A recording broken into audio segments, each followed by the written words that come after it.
Hello everyone, welcome to top trending GK.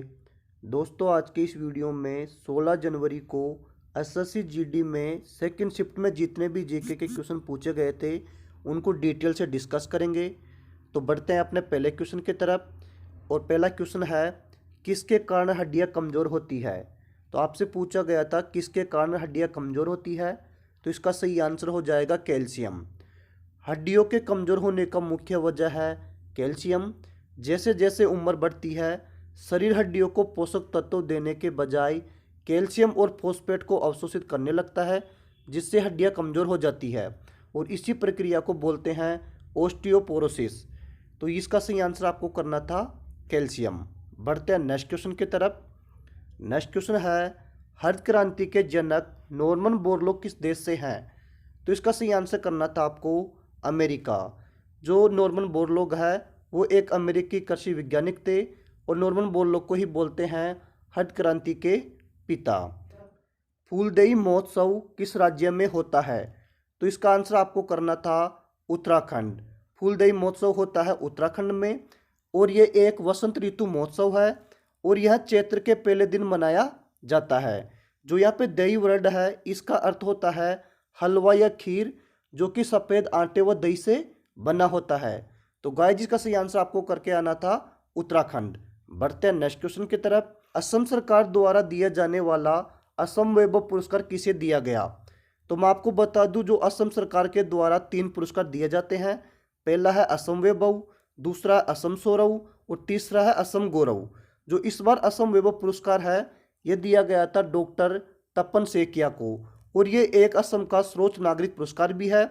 इसी तरह आपको असम सौरव और असम गौरव पुरस्कार दिए गए हैं।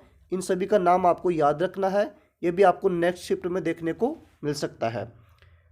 नेक्स्ट क्वेश्चन आपसे पूछा गया था, शोषण के विरुद्ध जो अधिकार है वो कौन से अनुच्छेद के अंतर्गत आते हैं। तो इसका सही आंसर आपको करना था अनुच्छेद 23 और अनुच्छेद 24। अब देखते हैं अनुच्छेद 23 में क्या है। भारतीय संविधान का अनुच्छेद 23 मानव तस्करी, बेगार और इसी प्रकार के अन्य बलात्श्रम के प्रकारों का प्रतिबंध करता है। और अनुच्छेद 24 में किसी फैक्ट्री, खान अथवा अन्य परिसंकटमय गतिविधियों तथा निर्माण कार्य या रेलवे में 14 वर्ष से कम उम्र के बच्चों के नियोजन का प्रतिषेध करना है। तो इसका सही आंसर आपको करके आना था अनुच्छेद 23 और 24। किस राज्य में परंपरागत बांस नृत्य होता है। तो इसका सही आंसर आपको करना था मिजोरम। जो बांस नृत्य है इसी को बोलते हैं चेरो नृत्य और ये किया जाता है मिजोरम राज्य में। नेक्स्ट क्वेश्चन है, 2015 में योजना आयोग का नाम बदलकर क्या कर दिया गया था। तो इसका आंसर आपको पता होगा। तो इसका आंसर हो जाएगा नीति आयोग। और नीति आयोग का जो गठन है ये हुआ था 1 जनवरी 2015 को। नीति आयोग का अध्यक्ष होता है भारत का प्रधानमंत्री और वर्तमान में कौन है, नरेंद्र मोदी जी। नीति आयोग का जो उपाध्यक्ष है वो प्रेजेंट में है श्री सुमन बेरी और जो नीति आयोग के पहले उपाध्यक्ष थे ये है राजीव कुमार। तो इसका सही आंसर आपको करके आना था नीति आयोग। बढ़ते हैं नेक्स्ट क्वेश्चन की तरफ। नेक्स्ट क्वेश्चन है, मगध की राजधानी पाटलिपुत्र से पहले कहाँ थी। तो इसका सही आंसर करना था राजगृह। मगध की प्राचीनतम राजधानी थी राजगृह और यह 5 पहाड़ियों से घिरा हुआ नगर है। और जो ये पाटलिपुत्र है इसकी स्थापना की थी उदयन ने और उदयन किसका पुत्र है, अजातशत्रु का। तो सही आंसर आपको करके आना था राजगृह। कि इनमें से उपधातु कौन सी नहीं है। तो आपको 4 ऑप्शन दिए गए थे और पूछा गया था कि इनमें से उपधातु कौन सी नहीं है। तो इसका सही आंसर हो जाएगा जिनोन। अब आपको पता होना चाहिए कि उपधातु कौन कौन सी है। उपधातु है, एक तो है बोरोन, दूसरी है सिलिकन, तीसरी है जर्मेनियम, चौथी है आर्सेनिक, पांचवी है एंटीमनी, टेलेरियम और पोलोनियम। तो कितनी उपधातु है, टोटल 7 है। और उपधातु किसे बोलते हैं, जिसमें धातु और अधातु दोनों के गुण होते हैं। तो सही आंसर आपको करके आना था जिनोन। नेक्स्ट क्वेश्चन पूछा गया था, राष्ट्रीय महिला आयोग का गठन कब हुआ था। तो आपको पूछा गया था राष्ट्रीय महिला आयोग का गठन कब हुआ था। तो इसका सही आंसर आपको करना था 31 जनवरी 1992। अब ये जो राष्ट्रीय महिला आयोग है ये इसका जो नोडल मंत्रालय कौन सा देख लेते हैं, महिला एवं बाल विकास मंत्रालय। और इसका प्रमुख कार्य है महिलाओं की संवैधानिक और कानूनी सुरक्षा करना। राष्ट्रीय महिला आयोग का मुख्यालय हो जाएगा नई दिल्ली में, और इसकी जो पहली महिला अध्यक्ष थी उसका नाम है जयंती पटनायक। बढ़ते हैं नेक्स्ट क्वेश्चन की तरफ। नेक्स्ट क्वेश्चन है 1867 में किस समाज की स्थापना हुई थी? तो गाइज आपसे पूछा गया था 1867 में किस समाज की स्थापना हुई थी, तो इसका सही आंसर आपको करना था प्रार्थना समाज, और इसकी स्थापना हुई थी 31 मार्च 1867 को, और इसकी स्थापना की थी आत्माराम पांडुरंग ने। इसी प्रकार देखते हैं ब्रह्मा समाज, और इसकी स्थापना हुई थी 20 अगस्त 1828 को, और इसकी स्थापना की थी राजा राम मोहन राय ने।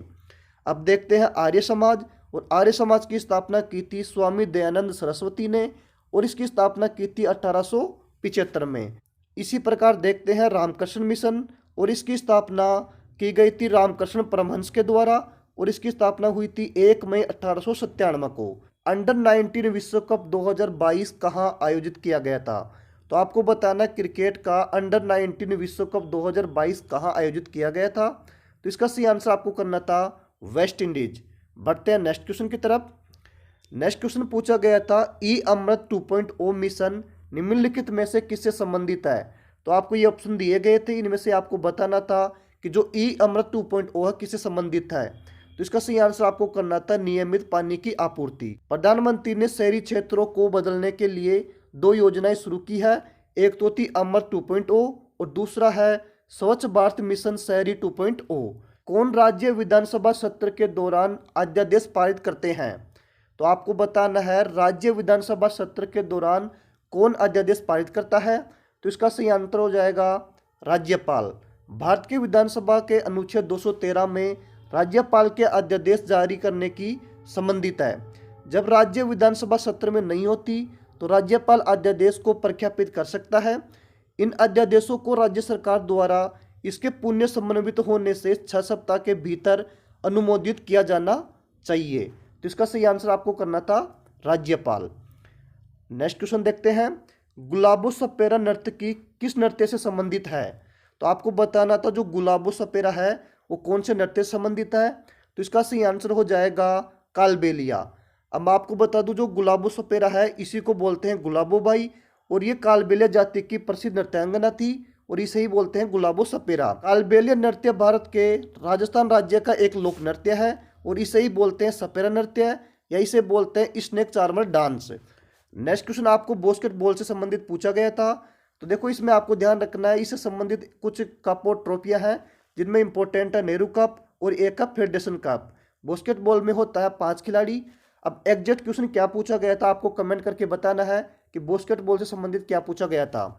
नेक्स्ट क्वेश्चन आपको पूछा गया था कि नेट एनएनपी क्या होती है, तो आपको ये 4 ऑप्शन दिए गए थे, और ये आपको एक फॉर्मूला पूछा गया था कि नेट एनएनपी का फॉर्मूला क्या होता है, तो इसका फॉर्मूला होता है जीएनपी माइनस मूल्यह्रास।